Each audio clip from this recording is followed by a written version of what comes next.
Okay, we're recording. Thanks everyone for joining. We are going to start this evening with Roman numeral 4, letter J, which might be a review, it might not be, we can't remember. We had a lot of holidays between tonight and our prior class. So the Torah, the Talmud records a position. So let's take a step back. The basic prohibition in it is against eating dairy and meat together, cooking them together, or it's against cooking them together and eating them together once they've been cooked together. We are deriving benefit from them when they've been cooked together. Nothing about eating them one after the other. That is not in the Torah. That's not a rabbinic prohibition either. In the Talmud, there's a Talmudic sage who is recorded as saying, I am like nothing compared to my father, who was so much more pious than I am. He would wait an entire day between meat and dairy, and I only wait between meal to meal. Okay, so we now that's the statement. So what's meant by waiting meal to meal is this endorsed practice. So there are two possibilities. We did talk about this. Two possibilities that it's not familiar to jogging. Remember jogging my memory. Two possibilities that are that emerge as what is meant by waiting from meal to meal. And remember, or you can just guess what would waiting from meal to meal what might that mean?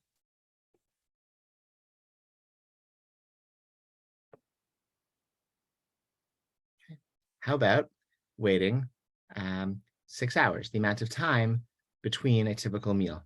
Okay, they ate 2 meals a day. They were separated by 6 hours. So waiting meal to meal means I wait 6 hours. What's the other possibility of what waiting meal to meal could mean? Is it how long it's digested, or? Yeah, that's right. Maybe it's like I want the food not to mix, but that's like more of a second level kind of svara. That's like a rationale of why I want to wait, because I don't want the food to be mixing inside my stomach. But just I'm interpreting, the practices. He waited a full day. I just wait from one meal to the next meal. So one possibility is 6 hours, the amount of time typically between meals in a typical day. The other possibility is like the meals. I just wait till the end of the meal. Period. When is the meal over? I say Birkat Hamazon. I say grace after meals. I get up from the table. Meal's over. Then I can go to sit back down and eat my dairy. So those two opinions, those two possibilities. The first possibility, waiting 6 hours, that's adopted by the Sephardic halachic tradition in the Middle Ages. The make sure the meal's over and then you can go right ahead and eat dairy. That's adopted by the Ashkenazi halachic position in the Middle Ages, the Tosafot. And those are the two essential ways of understanding the Talmud. Those are two essential practices that we have recorded and attested in the Middle Ages. In time, 3 hours, or 1 hour, sort of emerges at 45 minutes, emerge as like a compromise of between the two positions. I'm not just gonna make sure that, say Birkat Hamazon, rinse out my mouth, and get up from the table. No, I'm also gonna wait a certain amount of time. So Germans waited 3 hours, and Holland they waited 45 minutes. But really, if you're waiting, 6 hours is the time to wait, because that's the position that there's an amount of time duration one has to wait is really essentially the position that you need to wait 6 hours, because that's meal to meal. And the position of waiting less than that is really essentially saying that, no, I just can't have them together at the same meal. But once the meal's over, then I can go ahead after my meat and have my dairy. From dairy to meat, there's no need to wait. You do have to make sure your mouth's rinsed out, make sure you don't have any dairy residue on your hands or whatever. So hands and mouth should be clean. Rinse out your mouth, have a cracker, have a glass of water. Then you can go right ahead from dairy to meat, with the exception of, anyone remember the exception from your own reading or research or something you've learned? Okay, the exception is hard cheese. Okay, hard cheese is cheese that's been aged 6 months or more. Once upon a time, like when I first studied these halachot, I remember reading in books and they would say, oh, it's impossible to find aged cheese, in America right now. Nobody eats aged cheese anymore, but thank God we now live in a more, you can find kosher aged cheese. Okay, if you go to like the cheese guy, those like fancy kosher cheeses, some of them will say aged 18 months, aged 2 years, the fancy sharp cheddars, they're kosher, they're aged. If you eat them, you have to wait a full, however much you wait, the equivalent amount of time from dairy to meat as you would wait from meat to dairy, if you go that route. Okay. That's waiting. Tithing other mitzvah connected to Israeli produce. K, letter K. So the Torah has, I'm not sure how much detail to go into. I'll just say, right, the Torah has various mitzvot about agriculture in the land of Israel, produce that grows in the land of Israel, tithes have to be separated. In the times of the Beis Hamikdash, the times of the temple, some of it would be given to the Kohen, some to the Levi, some the farmer would take himself and bring to Yerushalayim and eat it there. There are a whole series of rules that would be followed before produce could be eaten. For produce from outside of Israel, it's irrelevant, so you don't have to worry about it. But in Israel, it's still relevant, even though there's no Beit HaMikdash, there's no certified Kohanim anymore, and no one's fully pure, they can eat this stuff, right? So it doesn't matter. You still separate Truma, you separate Maestro, you have to separate these various tithes from produce. And this means that fruits and vegetables in Israel are not necessarily kosher because they're not edible. It's not permissible to eat them until the tithes have all been taken. If you go to a grocery store in Israel or a fruit vendor, there'll be a kashrut symbol hanging on the wall. You can't just eat fruits and vegetables in Israel without verifying that it's kosher. So your supermarket, your fruit and vegetable shop should have a kosher certificate hanging on the wall. If you go to your, cousin's kibbutz and he gives you a case of grapefruit, they're not kosher. Okay. Now, what happens if your cousin, gives you a crate of grapefruits or tomatoes or whatever, something he grew from his backyard or from his kibbutz? Excuse me. You can separate the Trumot and Maestro yourself. You can do the tithing yourself. It's not that hard to do. I'm not going to tell you how to do it because you'll forget between now and next time you travel to Israel. But if you travel to Israel and you're going to eat fruits and vegetables that are not purchased in a grocery store, then you have to learn how to do this. It says in the back of an Israeli Siddur, it'll teach you how to do it. You can find online instructions. It's not that hard. I know, Sarah, I know you're going to Israel this winter. If you think this might be relevant, well, you and I, we can look it up beforehand. We can research it and we can make sure you understand what to do. But otherwise,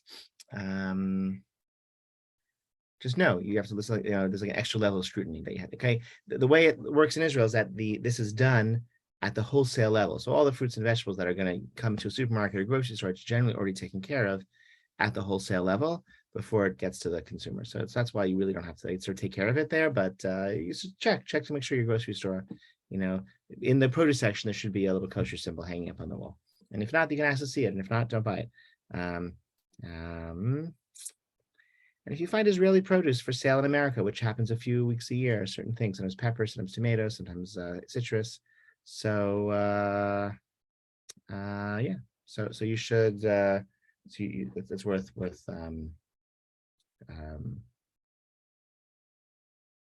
worth looking into, and we can discuss how to handle it. Okay, that's that. Next, other produce, insects. We talked about that. You can't eat insects. You should wash your produce before you eat them. Orla, plant a tree the first 2 years. You can't eat the fruit of the tree. That's not relevant for commercial fruit. If you plant a tree in your backyard, you wait 3 years before you can eat it. Kilayim, you have a vegetable garden. You can't have your species of vegetables all mixed together. You have to kind of give each one has its own space. If you have a little herb garden, a vegetable garden, you gotta keep everything separate from each other. Yashan, Chadash, okay. So the Torah says you can't eat grain that's new. You have to wait until the second day of Passover before you can eat grain. Okay, so grain that grows, in the winter into the spring, can't eat it until Pesach comes, and that permits all that old. Then also the grain goes from being new to being old, and then it can be eaten. In Israel, it's not an issue because again, the wholesale level, they take care of it. Sorry, I'm gonna go back. Can eggs be eaten with chicken? Yes, eggs are considered. It's a great question. Can eggs be eaten with chicken in the same meal? Yeah, eggs are considered to be pareve, right? They're not dairy, they're not meat, which is interesting because they come from a chicken. You'd think they would be meat, but they're not, right? And there's a discussion, if you're vegetarian, if it's not gross to you, but like, if you slaughter a chicken to eat the chicken as chicken and you find an undeveloped egg inside the chicken, okay, at what stage is it pareve and what stage is it meat, right? Is it part of the chicken? So I think as the shell forms, it becomes pareve, right? It's sort of interesting. Really, again, not really relevant. Not the chickens we eat in the olden days where you would slaughter chickens in your backyard and prepare everything was much more personal. So you would have these situations. You would slaughter a chicken, it might have an egg inside. So it's when the shell is intact, it's pareve. The egg is pareve, and like other eggs. I mean, milk. Why is milk dairy? Milk comes from animal meat also, right? But in any case, at some point, the status changes from meat to something else. So eggs are considered fully pareve. You can eat them with meat or with dairy. Either one. It's a great question. Thanks for asking. Okay, pivoting back to what did I say? Yashan Chadash, right? So in Israel, again, all of the grain that they just on the wholesale level, they make sure it's not Chadash, it's not new, it's old, it's Yashan, as per these laws.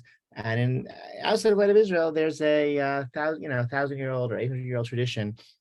Let me back with that old 400-year-old tradition, not to be so concerned about these rules, because we assume that maybe the grains were exported from some other place, so we don't know, and maybe these mitzvot don't pertain outside the land of Israel, and maybe and probably it's it's old anyway, right? Because just it takes a long time in a modern agricultural system for the grain, and it grows when it actually gets into your product, a consumer product, many months pass by anyway, and so it's less of a concern. But there are people who are strict about it, and a lot of the kosher bakeries in Chicago, for example, will be certified as Yashan. That means that they only use grains that were absolutely certified as being after, from prior years. There are websites where you can research this, where you can put we call it the UPC code of any grain product, any sack of flour, and it'll tell you when that grain was grown. And if it's therefore it's a concern of Chadash or not, depending on the time of year.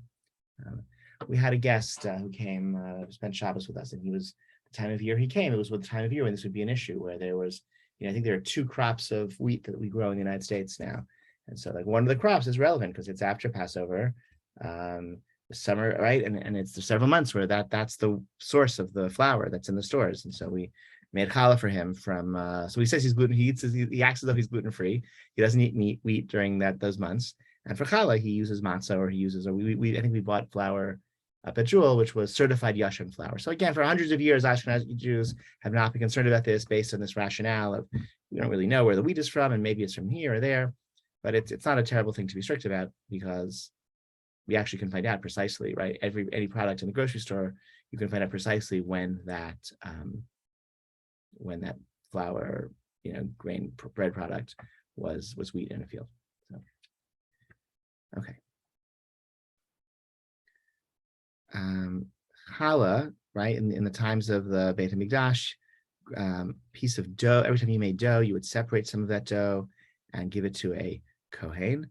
We no longer have kohanim who can take that challah, because nobody's pure, right? The purity laws of the temple cannot be observed now, because everybody is coming into contact with the corpse, or with somebody who's come in contact with a corpse, and so we all have the highest level of impurity. The only way to overcome that level of impurity, to access the temple, is the purification ritual described in the Torah with the ashes of the red cow. There is no red cow. We can't do it. Everyone is impure, so we can't. Even if you had a kohen and you were 100% sure, was a verified kohen, you still couldn't give him your challah because he can't eat it. You separate your truma, your tithes. You can't give it to a kohen. He can't eat it because he's not pure. Nobody's pure, okay? That being said, we still separate challah. You still separate a little piece of dough whenever you make dough. There's a bracha that can be said. If you have the requisite amount of flour in your big dough mixture, you separate a piece. You can't give it to a kohen, so you have to burn it because no one else can eat it. Right? This is your challah. So that we still do the mitzvah, even though there's no kohen, we can give the challah to. Okay, that's called separating challah. That's important. Any dough that challah has to be separated. Okay, you can have totally kosher ingredients. The bread is not kosher if challah wasn't taken, and that has to be done by a Jewish adult. So if you have, like, sometimes you have, you're baking with kids, and the little kid wants us to take the challah out. This doesn't work. Kids are too young to do mitzvah. Okay, it has to be an adult Jewish person to do it. Last time we lived in Jerusalem, when Sarah was pregnant with the twins, she was walking down the street, which was a long time ago, walking down the street, and the guy at the local pizza store called out and said, "Can you come in and separate challah for us?" And it's just said so she did. He could, I think he was Jewish, he could have done it himself, but I think he thought, she would enjoy the chance to do the mitzvah, so she went in and separated challah from the pizza dough. They threw it in the oven, okay, and that's the brachas in the siddur, really fun mitzvah. Okay. Shemitah, the sabbatical year. Sabbatical year just ended. It's not going to come again for 7 years. During the Shemitah year, there are restrictions on what agricultural labors can be done in the land of Israel, and then there are restrictions on trading in produce that was grown during the Shemitah year, and how that produce is treated. It has sanctity, can't discard it. I would say you have 7 years till the Shemitah year, so read a book about Shemitah 7 years from now, especially if you're going to be in Israel, where these laws really change people's lives, how they experience, buying and selling fruits and vegetables and things like that. For our purposes, you should know these laws exist, and there are restrictions on how you can buy and what vegetables you can buy and how they're sold and how they're grown. There are many workarounds. The most common one is that the agricultural land in Eretz Yisrael, the land of Israel, is sold to a Gentile, and then it continues to be farmed as non-Jewish owned land, and so the mitzvah don't pertain. This is very important for establishing agriculture in Israel in modern times, even though it's a real workaround from the mitzvah, not ideal from that perspective, but sort of necessary for economic reasons and security reasons and all of that. And yeah, if you're in Israel in the Shemitah Yatzudas, even now, it's after Shemitah just ended, but the fruits that were on the tree, and ripening, a month ago, and they're being harvested now and being sold now. Maybe apples would have this status of being Shemitah produce, and you can't have to treat it differently and eat it differently. It has to be harvested differently and sold differently, and so it's still relevant for another couple of weeks or maybe a month or so for certain types of fruits and fruits especially.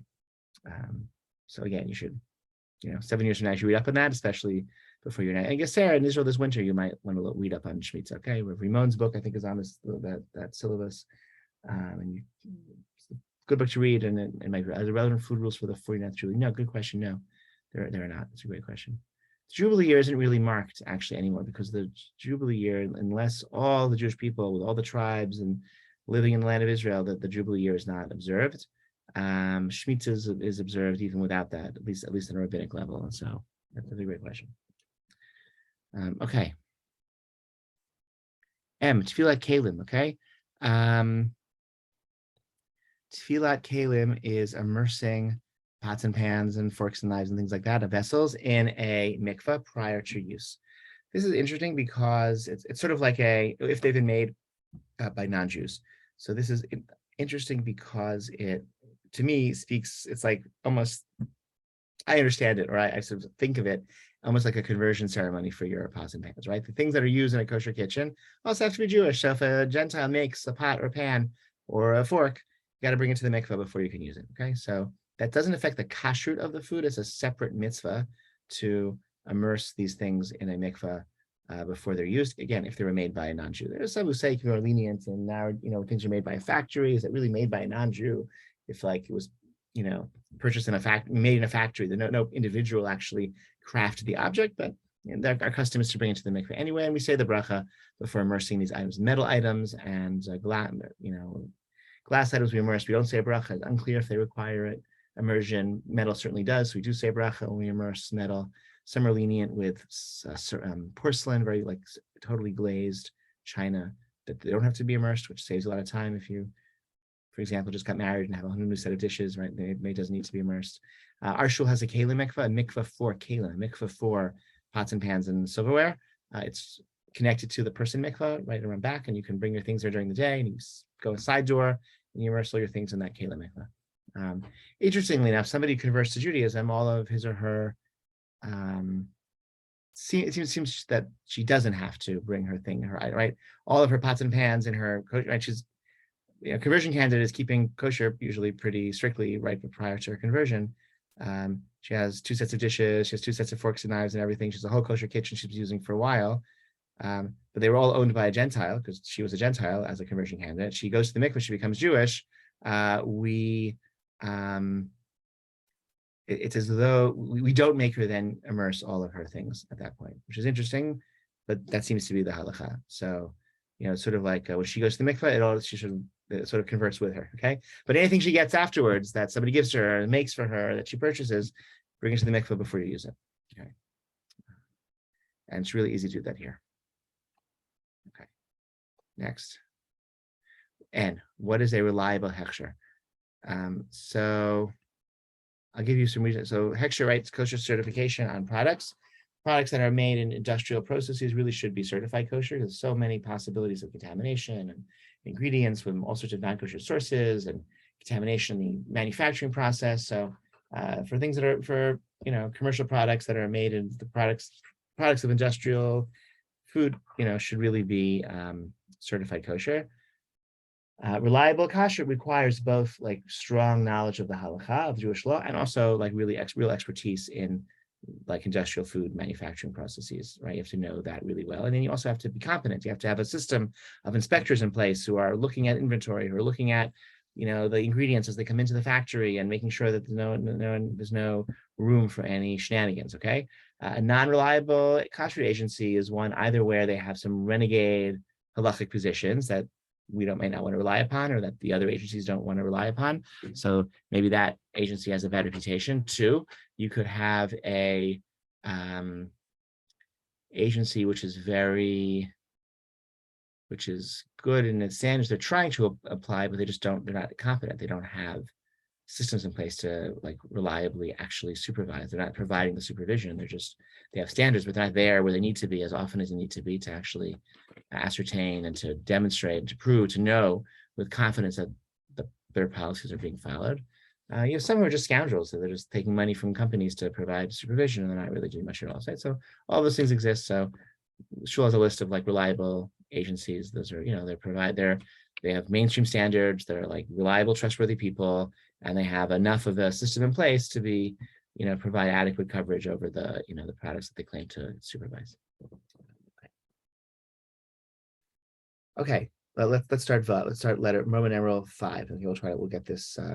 We'll do at least letter A now. Okay, Roman numeral 5, letter A.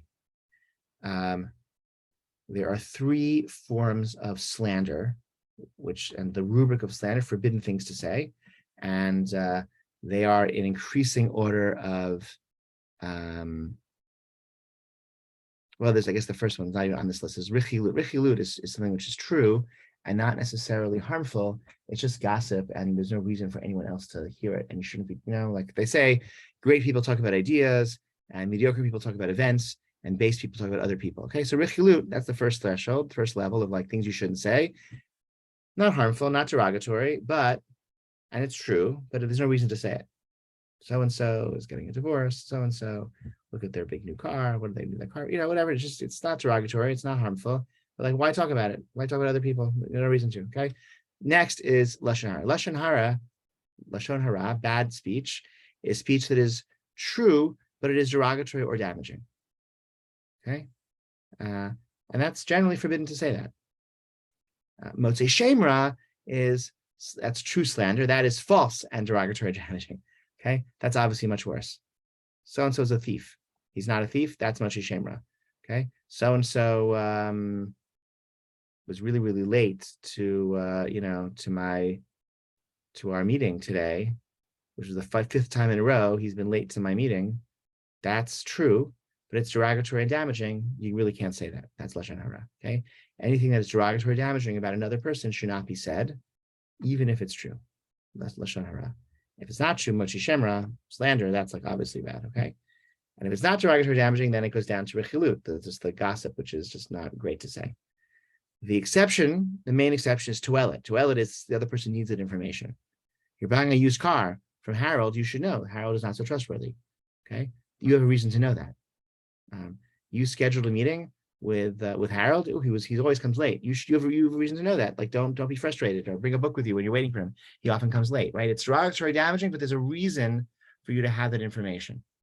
So that overcome, somebody is doing something criminal or dangerous or harmful. That's certainly to the authorities have to be told, or the head of school has to be told, or parents have to be told. If there's right, you can imagine all sorts of scenarios where there's a tuelet. People need to know this information to protect others, to protect innocent people, for making sound business decisions. So that's a tuelet. That's a need for this information to be shared, which overrides what would otherwise be a prohibition of Lashon Hara, saying this derogatory information to others. Questions about this or comments? Okay, great. This is letter B, and then we'll pause after this. Letter B, we'll just say Sheker and Shalom. The Torah has examples. You're allowed to lie for the sake of peace. Torah's example, having it in the Torah reading a few weeks from now, God says to Abraham, you're going to have, Sarah's laughing when God says when the angel says she's going to have a child. God tells her she's going to have a child. She laughs. How could I have a child? My husband is so old. And God tells Abraham, Sarah's laughing, saying, how can I have a child? I am so old. And God changes what Sarah said so as not to create, to make for more peaceful interaction between the husband and wife. That's what we learn from here. You can make white lies, small lies, for the sake of peace. Talmud discusses, what do you say for a bride at her wedding? You dance before the bride, you sing. The bride is beautiful and gracious. That's the position. You don't say, yeah, the bride is, I've seen better. She's kind of ugly, or she's kind of plain looking, or too skinny, right? No. Kalana eva chasuda. That's the position we follow in the Talmudic discussion. The bride is beautiful and gracious, and that's what we say. We bend the truth, we lie for the sake of peace. Peace is a higher value than truth in Judaism. That's like a higher truth. Okay. Questions, comments on this? Okay, I'm going to stop the video, and then we'll find a time schedule the next meeting. Okay.